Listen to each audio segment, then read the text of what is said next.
World human right organisation যুক্তরাজ্য কমিটির পক্ষ থেকে আমরা রামিসা হত্যা আর রায় হয়েছে কিছুদিন আগে। এই রায় যদি ধামাচামা হয় তাহলে আমরা সারা বিশ্বের মানুষ মেনে নিবে না, আমরাও মেনে নিব না। এই রায়কে দ্রুত কার্যকর করার জন্য আমরা সংগঠনের পক্ষ থেকে আমরা উদারত আহ্বান জানাচ্ছি সরকারের প্রতি। এবং আরও শিশু নির্যাতন, নারী নির্যাতন, খুন, গুম, হত্যা বাংলাদেশে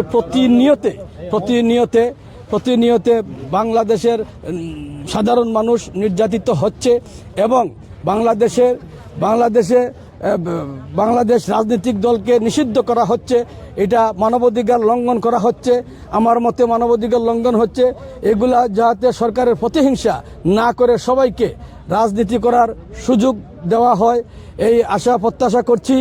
এবং আমরা এই যুক্তরাজ্য থেকে প্রতিনিয়ত আমরা দেখতে পাচ্ছি, গত কিছুদিন আগে আমি কিছু আগে বলে গেছিলাম, একজন মৌলানা সাহেবকে 22 দিন গুম করে রাখা হয়েছে এবং প্রবাসীদেরকে এয়ারপোর্টে নির্যাতন করা হচ্ছে, নির্যাতিত হচ্ছেন বিভিন্নভাবে।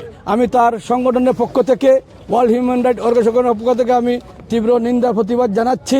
আজকের সবাই উপস্থিত হয়েছেন সম্মানিত নেতৃবৃন্দ, কমিউনিটির নেতৃবৃন্দ, সংগঠনের নেতৃবৃন্দ, সবাইকে আমি ধন্যবাদ জানাচ্ছি। এই সভাকে সফল করার জন্য অনেক মুরব্বী, অনেক মা ও বোনেরা এখানে উপস্থিত হয়েছেন, তাদেরকেও আমি সংগঠনের পক্ষ থেকে ধন্যবাদ জানাই।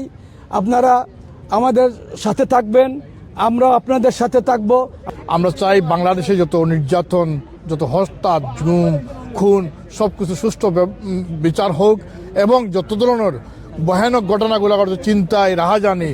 আমি আজকে একটা শুনলাম যে সংবাদ, বাংলাদেশ এয়ারপোর্টে হাজিদের লাকেজগুলা পর্যন্ত তছনছ করা হয়েছে। এইসব মানবাধিক ঘটনা আমার জীবনেই শুনি নাই। এগুলা বন্ধ করা হোক।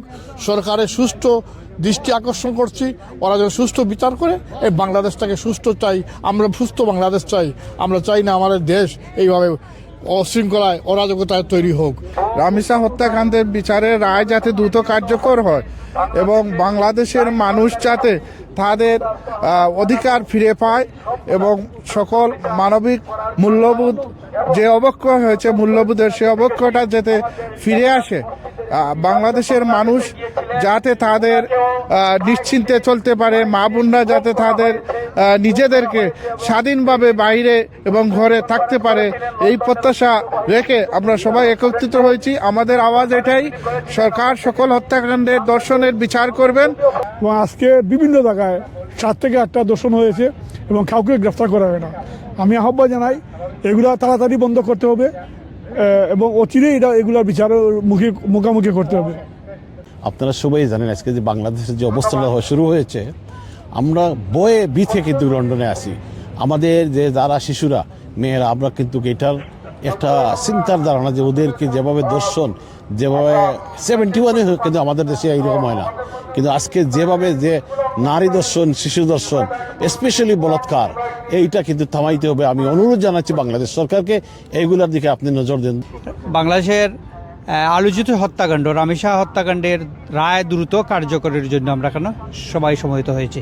নারী নির্যাতন, সাংবাদিকের উপরে নির্যাতন, বিভিন্ন রকমের শিশু নির্যাতন সহ সার প্রতিবাদে আজকে আমরা প্রতিবাদ জানাচ্ছি।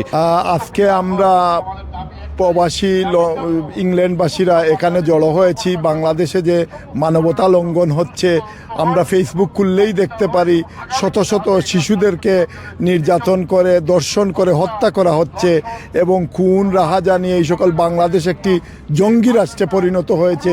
সেই জঙ্গি রাষ্ট্রকে আমরা কিভাবে আবার আমাদের গণতান্ত্রিক সুন্দর সুষ্ঠু রাষ্ট্র হিসাবে নিয়ে আসতে পারি, তার জন্য আমরা এই প্রবাসীরা যখনই বাংলাদেশে একটি ক্রান্তিকাল চলে আসে তখন আমরা এই যুক্তরাজ্যের বাঙালি যারা আমরা আছি সবাই সেটার জন্য প্রতিবাদ সৃষ্টি করি।